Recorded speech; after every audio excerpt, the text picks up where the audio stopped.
Rakkoo bulchiinsa gaarii sadarkaan jiru furuuf xiyyeeffannaan hojjetamu akka qabu koreen dhaabbii dhimma dubartootaa daa'immanii fi dargaggootaa hubachiise.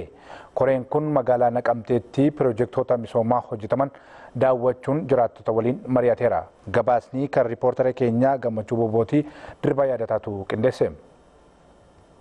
Hirmaattonni marii kanas dargaggoonni gurmaan hedduun hojiitti kan hin galle ta'uu fi rabsaan meeshaalee bu'uuraa kanneen akka sukkaaraaf zayitaa rakkoo qabaachuu ibsuun furmaanni kennamuu akka qabu himaniiru. Sukkaarri biyya keenya keessatti oomishama. Sukkaara biyya keenya keessatti oomishamu kana amma gara ji'a 2-3 ta'eera namni tokko sukkaara dhabee argadheera kan jedhu jiru suuqii keessa garuu jira.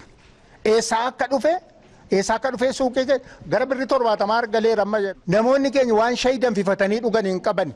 Rakkataa jiru haati hiyyeessaa, haati ijoollee birrii 70 kiiloo tokko bituun immoo hin danda'amu. Kuni rakkoodha dhimma bulchiinsa gaarii keessatti. Guyyaan dhumaa wal gahiidha namni dhufee addana dhaabataa oola. Wal mufachiisaa adeemuun kun gara maaliitti nu adeemsisaa? Mana yaalaa haati hiyyeessaa tokko yoo deemte mana yaalaa keessaa qoricha tokko argachuu hin dandeessuun. Eessarraa argatti qoricha mana yaalaa keessaa argamuu danda'u gara dhuunfaatti barreessa manni yaalaa.